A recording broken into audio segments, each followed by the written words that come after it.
అనుమతి ఉన్నా లేకపోయినా కట్టేయడం, ఆ పైన పర్మిషన్స్ తీసుకోవడం, ఇలాగా భవన నిర్మాణాలకు సంబంధించి బిల్డర్లు చేసేటటువంటి పని. ముందు కన్స్ట్రక్షన్ బిగిన్ చేసేస్తారు, ఆ తర్వాత లేఅవుట్ వేసి చేసేవాళ్ళు కొంతమంది, అయితే లేఅవుట్ లేకుండా చేసేవాళ్ళు మరికొంతమంది, దాంట్లో అడ్జస్ట్మెంట్ ఇట్లాంటివి చేసేసుకుంటూ ఉంటారు. ఇట్లాంటి దశలో ఏదైతే సరైన అనుమతులు లేకుండా నిర్మాణాలు చేసే వాటిని కూల్చేయాలి అన్నటువంటి నిర్ణయం తీసుకుంది బాబు సర్కార్. అంటే బుల్డోజర్లని వాడతాం అన్నటువంటిది.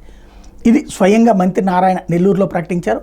అయితే ప్రస్తుతం భవిష్యత్తులో కట్టబోయే వాటికి ఈ ఆదేశాలు అమలు చేస్తున్నారు. ఏమన్నా ఒక ఇది ఇచ్చి, అంటే వితౌట్ పర్మిషన్స్తో కడతంటే ఇప్పుడు కూలుస్తామని, ఒకవేళ కనుక ఏదైతే ఇప్పటిదాకా ఉన్నటువంటి అంటే కట్టబోయే వాళ్ళని అది అలర్ట్ చేయమని చెప్పారు. రెండవది ఏంటంటే ఆల్రెడీ కట్టేసినటువంటి వాటికి సంబంధించిన దాని విషయంలో చంద్రబాబు గారితో చెప్తాను, ఆయన ఓకే అంటే కూలుస్తామన్నారు. అంటే అప్పుడు బుల్డోజర్లు లేదా ప్రొక్లైనర్లు రంగంలోకి దిగుతాయని పరోక్షంగా చెప్పారు.